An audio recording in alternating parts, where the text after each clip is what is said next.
we have to remind ourselves of all the time.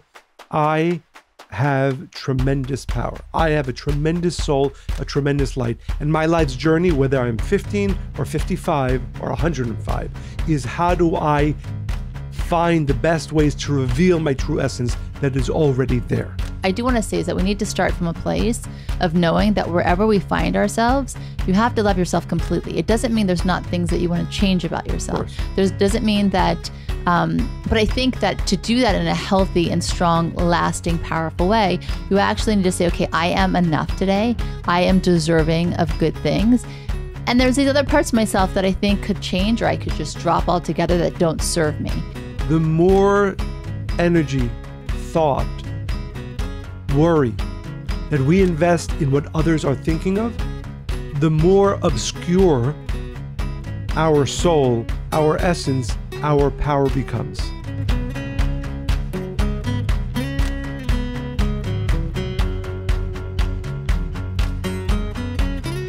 Welcome to the Spiritually Hungry Podcast, episode 54. I was thinking about this. Instead of like jumping right into what we want to discuss, let's have a little intro here. So there's no such thing as good or bad. Would you agree? Well, on the extremes, there probably is. But for the most part, everything has good and bad in it. But many of us grew up learning a very real difference between being good or bad. When we behaved in a way that our parents or authority figures wanted us to behave, we were called good and we were rewarded. I mean, I lived that childhood. And I think many out there have. When we misbehaved, we were called bad and we were punished, and usually in a way that also felt bad. So good equals reward, bad equals punishment. As small children, we needed a way to learn how to flourish in our society, and this model, for better or worse, worked pretty well. When we were children anyway. So for kids, right, if you said please and thank you with a smile, it was very adorable for a young girl. But imagine this characteristic when you're older. As an adult with a career or marriage, or even children, this quality creates loneliness, bitterness, and exhaustion. Always being on, people-pleasing, smiling, right? But again, as children, we're given that feedback that it's actually, it's a good thing, right? And to have that awareness. And for a young boy who grew up with that lesson, being a good man meant being emotionless, and aggressive, being tough, meant being good. Stop crying, be a good boy. But for the same boy who is now a grown adult, some of life's greatest moments feel shallow. Never learning to acknowledge or validate his emotions has left him without a sense of connection. So, and we're not going to talk about labeling, although, I don't like labeling in any sense, and the good, the bad, whatever. We don't do that to our children. But the truth is nothing's good or bad until we decide. So events, qualities, everything we see is just energy, and energy is inherently neutral. When you let go of what you learn to be good or bad, you shed the constraints of what others want, and you step into a new kind of spiritual liberation. Accepting ourselves exactly as we are is a huge first step in our spiritual growth, and it's the beginning of our transformation. So why am I talking all about this? Because how do we, right, if we grew up with this kind of understanding, and a lot of children get this feedback, how do we become adults that are actually confident and that we trust ourselves to make good choices? Because if you're raised that these are the rules, and a lot of what I just said about good or bad, it's external feedback, external validation. It's almost exclusively external, right? Growing up. And a lot of people do grow up like that. So you actually never have that process of, who am I? What do I believe? Can I trust myself to make good decisions? What do I even know? How do I feel good about myself? Where do I get my self-esteem from? Which, in case you haven't caught on yet, that's what we will be speaking about today, is really, what does it mean to be a confident human being, to have self-esteem, and to really know and trust yourself to make good decisions? Right. And I would add, I think most people would like to be more confident. The question is... they pay a lot of money to learn how to be confident. Most people really do. They really suffer with... I spoke with somebody yesterday, and she was like, is this the right thing or the wrong thing? And I said to her, you've asked yourself this question your entire life. I've known her for many, many, many years. And it's always, is it right or is it not? She never actually processes, how does this feel to me? Is it true or is it false? Does this feel like the real thing? And is it best for me and my process? And taking her whole life, right? Her past, her future, her present experiences and feelings to make decisions. And because she never cultivated that and grew that, it's kind of like, and I said, stop looking at things in terms of good or bad or right or wrong. Let's look at this in a whole different way. But most people really never go through that process of really knowing who they are. Right. So hopefully a few of the points that we will share today will give our listeners the direction and guidance about how they can become, because confidence can also be a negative thing. I'm sure we know many confident. Well, that's rooted in I was going to say the word idiots, right? But confident people who are. Be you, Michael? Yes. who are not fun to be around, right? So the right confidence, what that means, and how to acquire it. Right, but because it is, we're not talking about lifelong. ego, right? That's exactly right. People who are, and there's different qualities that different traits, different signs have, and some are stronger in different areas. But I think people see confidence as like they're really sure of themselves, but sure of yourself could be full of yourself, right? And again, I've often found that the more confident the person is in truth, internally, the less they outwardly behave with ego and, we'll say, stupid ways. Whereas conversely, often individuals who behave externally one way with confidence or, loud voices, those are often the people who have the least amount of inner confidence.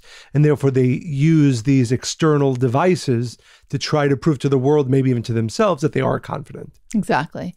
And, I often say our children are inspiration to me. And I remember when our oldest daughter, Miriam, was going through, the teenage years. I mean, she's still technically a teenager, but like the beginning of that, right? Which she was trying to find her voice, trying to find who she was, her purpose, what was important to her. And in that process, and her finding that, she was rejecting me a lot, right? And at the time I was confused. I was hurt, quite honestly, by it. She didn't want to spend time together. And the more she tried to assert what she wanted or believed, even though she wasn't really sure what that was at the time, the more she pushed me away.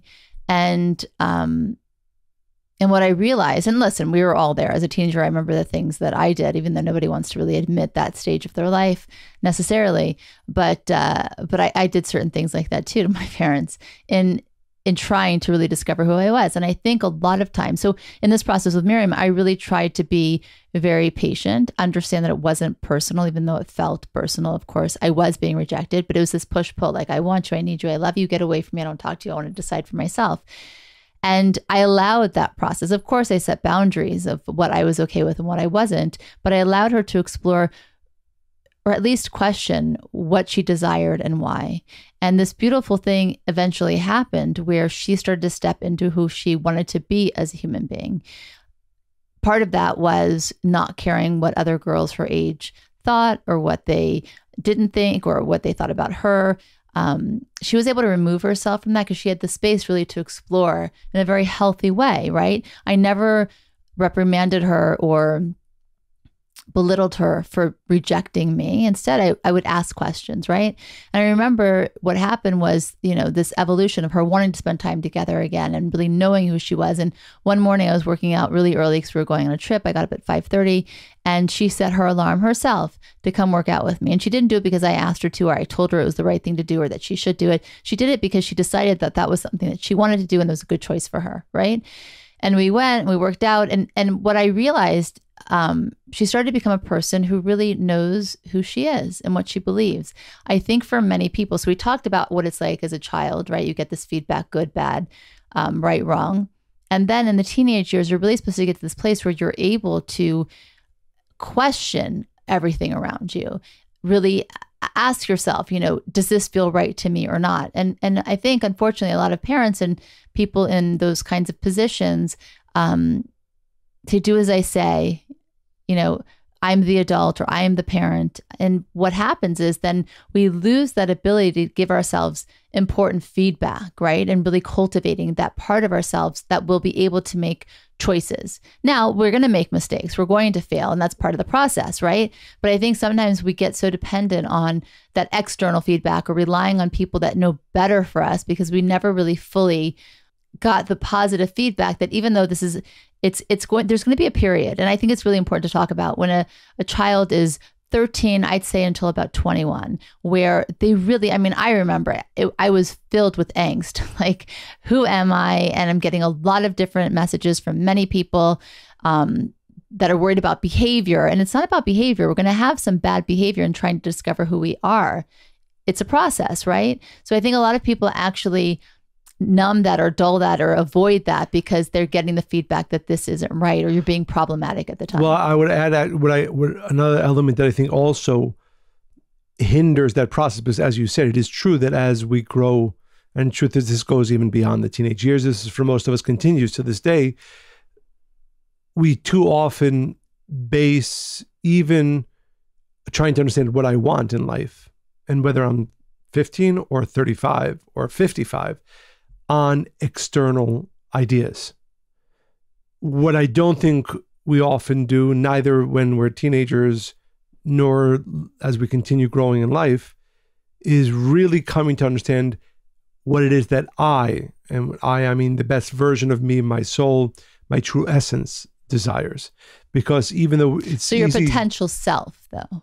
Well, your true self, because again, a lot of teenagers, and that's the process, reject their parents for the purpose, whether consciously or unconsciously, to get to know themselves. But the reality is that those years are not often spent in getting to know oneself, but rather by being influenced by other people, often peers, whether they are behaving the right way or the wrong way.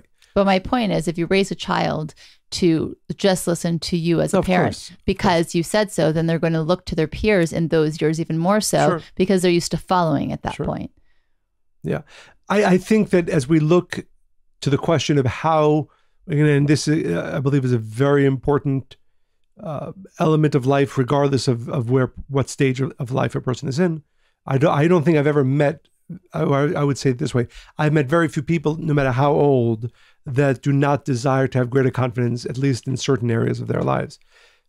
And I think it begins, as it does for me, with a truth, and that is that our essence, our potential is limitless. That no matter how much we understand about ourselves, how much positive ideas we have about who we are and what we can do, it doesn't even begin to scratch the surface of what is possible for us. I just want to point out that it's a little bit difficult, right? Because I just want everybody to not feel bad or shame themselves where they find themselves. Everywhere we look, there's billboards, there's messages of like, you can look better, you can do this thing to change yourself. You can be more successful. You can be happier. Just buy this product, take this pill, take this course, take this coaching thing, right? The feedback we get is that we really are not enough. So I do want to say is that we need to start from a place of knowing that wherever we find ourselves, you have to love yourself completely. It doesn't mean there's not things that you want to change about yourself. Doesn't mean that, but I think that to do that in a healthy and strong, lasting, powerful way, you actually need to say, okay, I am enough today. I am deserving of good things. And there's these other parts of myself that I think could change, or I could just drop altogether that don't serve me. And from that space, you can build upon. I would add to that not only am I enough, but that I hold within me my essence as I am today with tremendous light, goodness, blessings, growth, that if I live my life in a way of growth, it's not that I'll be adding anything to myself, but simply revealing the greatness that already resides within me. And I think that is a completely different view of ourselves and the process of life. I think too often people, or even we at times, fall to the fact that I need to acquire. I need to acquire wisdom. I need to acquire strength. I have all of that already within me. And the process of life is discovering and revealing the internal attributes that are already there. And I think when you go through life with that understanding, it's a very different view. Whereas, unfortunately, you often meet people who literally feel that they are in a place of lack, in a place of not being, and needing external addition in order to become who they're meant to become. So I think that's where I start. I know for myself. But certainly there's times in life where people feel more powerful. Yes. Versus other times. But I don't think you can start that journey towards having confidence in yourself unless you begin with a clarity of how powerful you are today with no external additions ever necessary. Only thing necessary is to maybe remove some of the layers that are hiding that great light that already resides within me. If you don't start with that, I think it's very difficult to come to a true place of confidence and trusting yourself. If you start there, right, which is, again, the thought that has to be, we have to remind ourselves of all the time, I have tremendous power. I have a tremendous soul, a tremendous light. And my life's journey, whether I'm 15 or 55 or 105, is how do I find the best ways to reveal my true essence that is already there. Well, most people, and we've talked about this in other podcasts, they think they're the last bad thing they ever did or the bad thing that ever happened to them. So for them, of course, but for them to go to a place where they're enough today, and let's talk about this for a second, but they're feeling unhappy about where they are today. Oh, very much so. Or defeated. Or made a terrible mistake. All true. All true. I just did a terrible thing. I made a terrible mistake. I don't see how I'm getting out of this problem. I don't care. I don't see how I'm going to do this next great thing I want to do. All those are very, you can partner that with what I said. Because what we're talking about when we say that I am a tremendous light and I am a tremendous soul and I have tremendous potential, it doesn't mean it's already revealed. But it does mean that it's inside of me. It's me. It's who I am. I will not suddenly find somebody who's going to give me something that is not already within me. Yes, maybe they can help me reveal it, and I will find ways and wisdom and direction, all of that. But it has to begin, and this has to be a constant message that we give ourselves. I would say at least once a day, maybe when you wake up in the morning, remind yourself, not only am I enough, I have so much more within me than I even begin to understand. And then, yes, you go throughout the day and you make your mistakes and you start revealing a little bit more of yourself. But if that's not the starting point, I think it'll be very difficult to ever get to the true end point, which is complete trust of myself, confidence in myself, and in my abilities to do what it is that my soul came to this world to do, in what I want to do in this world. So how do you get from A to Z? You wake up in the morning, right? And you're like, okay, I have everything that I ever will need to be 100% what I'm meant to be. Exactly. I think I would add two more paradoxical steps to that. First, you have to not care at all what anybody thinks of you. You have to not care. Why? First of all, it's freeing and it's the best way to live. It's also a waste of time to care. But more importantly, the more energy, thought, worry that we invest in what others are thinking of, the more obscure our soul, our essence, our power becomes. It's very important to understand this. And I think, and it's interesting, I was having this conversation a few weeks ago from somebody with one of our listeners in Los Angeles, that I think this is one of the most important, again, constant messages that we have to remind ourselves of. I don't care what anybody thinks of me. I shouldn't care. My life, one of my greatest jobs, goals in life is to get to a state where I could care less about what anybody thinks of me. Well, we had this conversation a few days ago. So I think for people who even have devoted their life to getting on the other side of that, because I think we all care, right? We talked about at the beginning of the podcast of why we're set up to actually really care, right?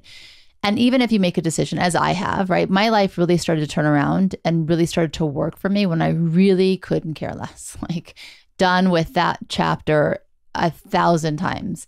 But then when you kind of get a new, let's say you get a promotion or there's more pressure or there's more expectation of you, right? That old kind of thought or thinking comes back in, it creeps its way back in your life of like, well, now you just got promoted, or let's say you're making, $300,000 more a year, and now the expectation, the pressure is on. So what do you say to that?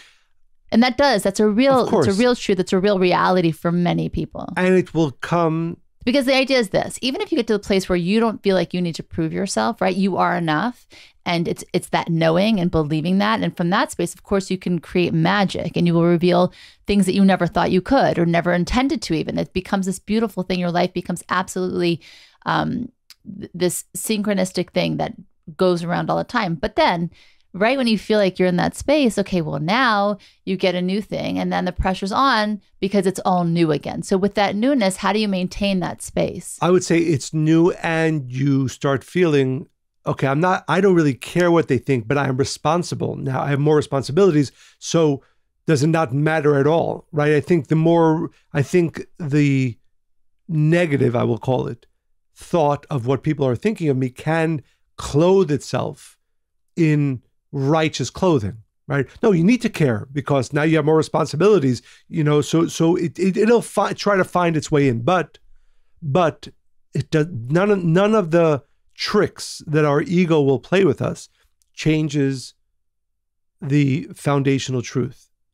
And that is that first, we should not care at all what anybody thinks. And more importantly, the danger, because I think often what can motivate us is either the desire, the understanding that in order for me to allow my soul's light and blessings and greatness to manifest, I need to not care. I also have to be clear about the fact that to the degree that I do, to the degree that I am invested, be it from 1 to 100%, I am obscuring and will continue to obscure myself. So when we understand that the degree to which we are invested in others' thoughts about us, we are detracting of our ability to reveal our great light. So it's not worth it. Even if your ego wants to convince you that you should care, and it always will come in with great ideas and reasons why in this case you should really care, you have to say, no, the danger is if I fall to this, if I allow myself to continue living a life with even 10% or 20%, whatever that number is, and in reality, I think most of us are in the high 90s, if not more, of how much of our life revolves around what other people are thinking or saying or think about us. Every degree of care for what people think about me creates a degree of veil over me, over my soul, making me incapable. All that great light we spoke about before that is internal to me, incapable of being revealed. Well, basically, the remedy for, or the way you become actually confident is really not caring. Well, yeah, because that's the byproduct of that. No, because the thing is, if you really don't care, you just become this force that goes out in the world and reveals. Because it's just about you, your soul's purpose, which now you're more in touch with because you've quieted all the outside noise. And then you're connecting to the creator, your source, and then you're just out there as a force. Right. And it's kind of like you have this force field around you that nothing actually can come in because you're so clear, you're so straight. And then of course, when you're doing what you're meant to do without distraction, you will feel confident. Right. I would add a third element to this, which is very much related. And that is that the reason why you should be doing anything in life is because that's what your soul needs to do. There's a beautiful teaching from one of the great Kabbalists. We use often Kabbalistically, we use the example of the trees, of the natural world, but especially the trees. And Klonos Kalmas of Piaseczna, we've quoted before. He says, when you think about the tree, and we're sitting, by the way, here in Connecticut, surrounded by trees. Nature, yeah. And bees. And bees. The tree grows, that tree grows, and that tree grows, not because it's looking around to the other trees saying, hey, what are they going to think about me if I grow or don't grow? They are not thinking that at all. They have an innate nature. Their essence, their soul is to grow, so they grow. They do not have a thought about what any other tree or any person or any bee is thinking. They know what they are, what their nature is, and they will fulfill it. And that understanding that what I am doing with my life is what my soul needs to reveal. I am not doing it because I will receive accolades. I do not do it because I will be acknowledged, even as parents. Why are we parents? Or hopefully, if we're desiring to parent well, why do we do that? Well, it's complicated. I think often it's because we want our children to love us. We want them to become good people. It's a whole list of things. It's different for everybody. But at the core, what should it be? Let's talk about what it should be. My soul, because I've had the merit to have children, its purpose is to be an amazing parent to these children, to give them wisdom, direction. Not amazing, just good enough. Exactly. Sorry, wrong. No, we're not meant to be amazing parents. Good enough parents, right? But that's a part of my soul's great light. Whether my kid, and I don't want to say the word, sort of acknowledge it or don't acknowledge it, that should not change in the essence of what and why I do what I do. I know it's, again, and it's counterintuitive because I think often, even speaking of ourselves as parents, it matters to us a lot what our kids think about us, what our kids think about our parenting and our parenting style and so on and so forth. But at least let's begin to acknowledge that that's the wrong way to go about it. And I want to use another story as an example. One of the great Kabbalists of the past 100 years, Rav Yehuda Ashlag, who was the founder of the center that we are currently at the head of, he passed away in 1954. And a few days before he passed away, he was on oxygen. He was having trouble breathing. And his attendant, the person who was with him, saw that he was talking and he was revealing secrets and revealing wisdom. So the student lifted the oxygen mask just to be able to hear what his teacher was saying, what the great Kabbalist was saying. And Rav Ashlag said, put it back on. What I'm revealing is not meant for anybody to hear. It is just light that needs to be revealed in the world. Mm. And I like to, and this is one of the key ways that I remind myself, and it does lead to confidence, but most importantly, why I do what I do. Be it recording a podcast, be it giving a lecture, be it being a father, be it being a teacher, whatever it is of importance that we do, the real driving force, and again, this all needs to be work. We all have to, none of the things we've spoken about until now is anything that we can hear and, okay, now we're going to live it. Not an overnight fix. Right. But, and if we can keep in mind at least these three things, right? The essence of my soul is everything that I need. I don't need anything external. I need to remove the veils to reveal it. I don't care. I could not care less, or at least I'm growing towards the degree of not caring what anybody thinks. And third, why do I do what I do? Why am I driven? And every one of us is driven, hopefully, if we're listening to our soul, to do different things. But why am I driven to do it? Because this needs to be done in the world. The tree needs to grow. My soul needs to reveal its wisdom. I'm recording this podcast, hopefully, not because I could care less about what our thousands of listeners are thinking about me as I'm recording it, but because my soul needs to reveal whatever wisdom I'm able to reveal through this podcast. That's the push-pull in the world, because yes, while that's true, and it's true, but then when you get a hug from your child, or, a Father's Day card that's usually the best dad ever, or somebody says you changed their life, we are still human beings in physical bodies, and we do have a response to that. Now, it's up to us to see how much of a hold that takes or doesn't. I think that, so my point is, because you're making it sound so like, it's just all about your soul's purpose. On the other hand, we are in physical bodies, and we do feel those warm and fuzzy feelings when we do those things, right? But I guess it's not making that the purpose. It will be a byproduct of you doing what you're meant to do in the world. But what's first, the chicken or the egg? A lot of people go through life and they don't know what they're meant to do, right? They search and they struggle. I spoke to somebody today. By the way, I want to hear the rest of that. By the way, I don't want to interrupt you, but let me interrupt you. Yes, go ahead. If a person, you and I and our listeners, or anybody, this person you spoke to today, if they don't do if they do not focus their lives on these three levels of thoughts, forget about ever really both finding and manifesting your potential. You were saying that you were speaking to somebody today. And she's identified that there's a lot that she could do in the world, and that when she's simple about her approach, well, then she's able to reveal, right? When she's complicated about it, she gets all confused, and then she goes from career choice to career choice to career choice. So clearly, one is when her ego and fear is involved, she gets all complicated in it and it doesn't work out. And when she's really simple, things naturally come to her. But I think that when people go through life, they question, is this the right decision or is this not the right? Do I go left? Do I go right? Do I go up? Do I go down? I don't know what to do. And then because they can't decide, they feel paralyzed. Very few people start out. So my point is, of course, I agree with everything you're saying. It's what we teach. It's what we believe, and it's how we live. But for people who, if spirituality is new to them, or they're just starting to hear this part of their soul and they're raising the volume, how do you get from living a life where up until now, it's been all about doing what feels good, what makes you happy. One second.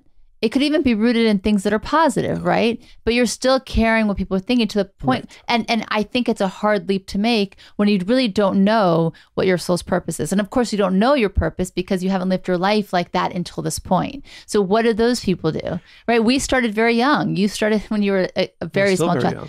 No, I mean, relatively to what we're talking about. And for me, when I was 17, and it's because I think we saw the veil it was clear. The illusion was very obvious to us. But for people who've lived their lives a certain way until now, whatever age or wherever stage they find themselves at, and they really don't know, they've turned down that volume. They don't really know what they're supposed to do. Absolutely. So, well, to answer if you're asking that as a question, I would say there is no easy answer to that. No, I want to give those starting points. Right. So I think I would go back to these three ideas. I think. Say them again. First, to spend the time to accept that your soul, your essence as it exists today is perfect, amazing, limitless, filled with light. But how do you accept that if you haven't lived that way until now? And that you haven't, how do you accept that as a truth when you haven't seen? It's kind of like, okay, let me give you this example. It's kind of like you have a child, someone has a child, and they're disobedient and they talk back to you, but you have to know that they are whole, perfect, complete, and that they're going to manifest things in a different way later. How do you know that when what you're seeing today is not that? Right, but every journey begins with the first step. I don't think that there is an immediate solution except to go through this process on a consistent basis. You're right. If somebody's lived 50 years and never believed in themselves and never understood the power of their soul and spent too much time, years, whatever, much time caring about what other people think about them and not focusing their lives and just revealing what their essence is, absolutely, it's very difficult. And there's no way by listening to a podcast or listening to anything or reading anything after an hour or 20 minutes that your life is going to change. So it's kind of like you just have to, it's a knowing, like you know that the earth is round, even though you don't experience the roundness of it. Right. Right? I mean, we never do, right? But it's just a knowing. It's something that you actually can't touch, see, feel. Your five senses are not going to be able to meet that knowing right now. Right. The only thing I would add to that is that actually your soul knows this. That's the beautiful part. Nothing that we shared in this podcast is anything that you don't already know. Like you said, the problem is that too often, either throughout our lives or too often, you've ignored the knowing. Exactly. We've turned down the volume on that knowing. Okay. What's important, and we've spoken about this before, that truth is not something that somebody convinces you of. It's something that you already know. So everything we've spoken about until now, these three ideas are within you already. Okay, what's the second one? The second is that I could care less about what anybody thinks about me. Yeah, I mean, that's just a no-brainer. That's a more obvious one. No, because the thing is this. It's like, it's a dead end. Dead end. You want to go to a dead end and then be stuck there in quicksand is to really spend your life caring what people think. Because there will come a day and there will come a time you're like, oh my God, I wasted my whole life and that person isn't alive anymore. That person's not my friend anymore. That person was always horrible to me. What did I do? So I think that everybody needs to give it a very short shelf life. But unfortunately, we still all fall to this to some extent. So it's all a matter of degrees. Yeah. Right? Some people live their lives 100% caring about what other people think about them. Other people, it's 30%. But regardless, what we're talking about is the fact that any amount of focus, care about what other people think about us is another waste of time. Well, not just a waste of time. It necessarily obscures the truth of our essence. And I think that's the point. So you can't It's not actually get to It's one. not only by stupid the and way. wrong, it actually damages, does not enable me to reveal my essence, which is what I want to do.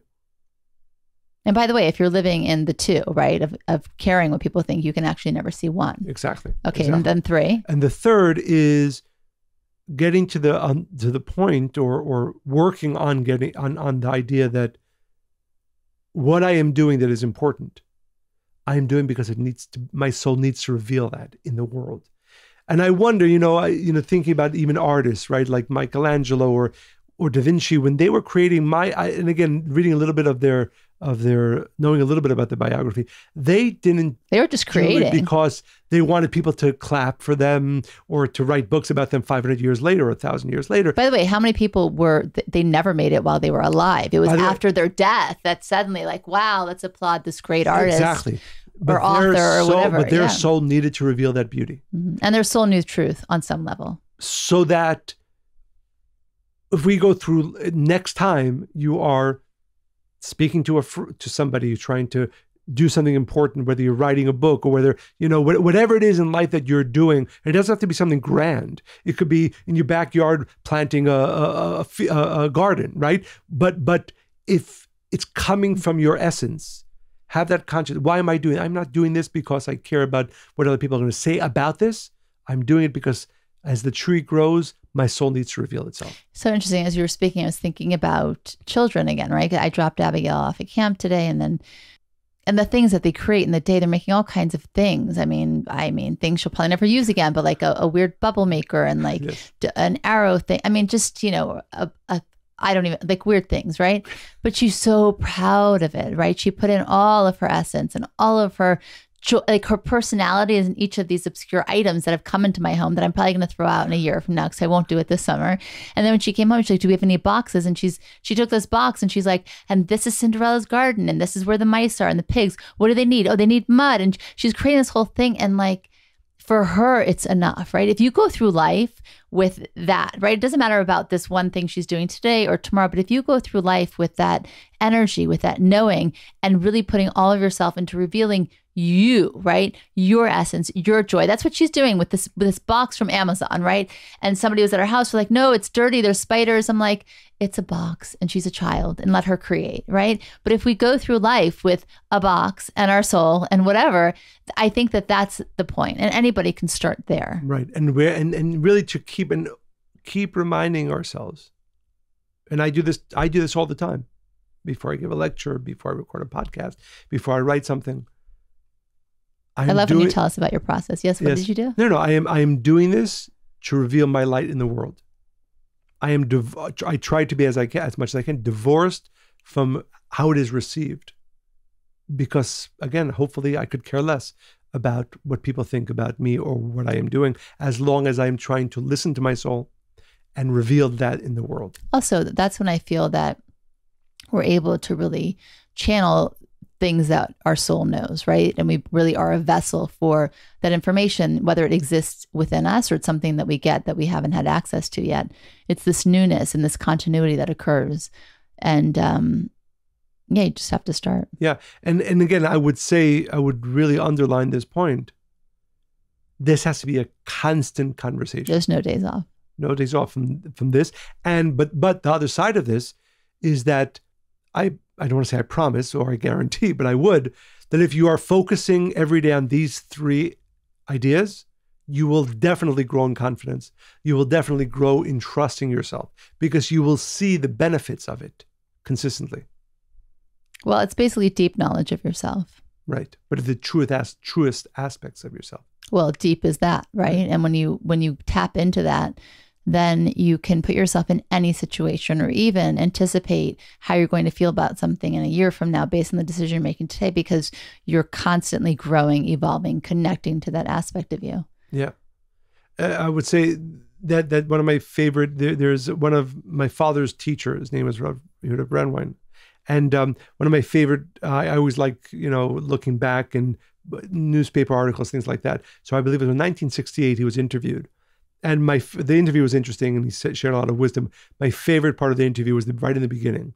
The journalist says, I realized when I sat down with Rav Brandwein that he could not care less whether I wrote the best things about him or the worst things about him. And I think if we can aspire to live like that, it's the most our freeing, liberating. soul's light will be revealed. And more importantly, to the point of this podcast, we will gain it both in confidence in ourselves, in our decisions, in who we are and what we do. And by the way, when you really go deep with yourself and you really allow yourself to give any thoughts you have, beliefs, you're going to hear some negative things. You're going to hear fears, you're going to hear doubts, worries, mistakes. Don't be afraid to hear that. Hear it. Know that about yourself, and then you can actually say, okay, this is not important, or that's how I lived the first part of my life, or my life until now, and now what do I want to reveal in the world? Because if not, you're like just recycling all of that. You're not really moving forward. You're recycling everything that happened to you, every bad thing, every good, and you stay in this like you're on a hamster wheel. So are we going to get a letter today, Michael? Well, we're actually going to get something which I found very inspiring. We often share letters that we receive to Monica and Michael at Kabbalah.com. Please continue. I'm sorry, I'm going to correct you. Sometimes Michael shares letters we receive. But this time to Monica and Michael, yeah. I want to share a one of the reviews that we received on Apple podcast. I found it very inspiring, and I'm sure many of our listeners will. This is from this past Monday. After I lost my wife 2 years ago, I set out on a journey looking for meaning beyond her death, meaning of past love, the meaning I like to look to create going forward. After many wonderful books and conversations, I met somebody who turned me on to the book The Way. I stumbled into spirituality and into Spiritually Hungry. This amazing podcast that helps me to find control in my distraction-filled existence. After I lost my wife, for 11 months, I concentrated on healing. This period offered great clarity. Then time passed and I allowed myself to take a backseat to my engagement of the world. This podcast is bringing me back from the depths of, in quotes, amusing myself to death. Thank you for helping me realize how I can be a great dad, for helping me to think through what I want for my next relationship, and for opening my ears to my ego and my heart to my soul. Just finished episode 16, working my way upwards. Yeah. So beautiful. Again, it's really so inspiring. On so many levels. Wow. So thank you for writing that Thank review. you for listening to us and letting us be part of your journey. I mean, let's start there, really. Absolutely. And to our listeners, as always, please continue to send your stories, comments, questions to Monica and Michael at Kabbalah.com. Continue to share this podcast with everybody you know. Go to Apple Podcasts, write reviews, make 5-star reviews. We, as very apropos to this podcast that we just record this because we want to reveal this light in the world and hopefully find ways to improve people's lives.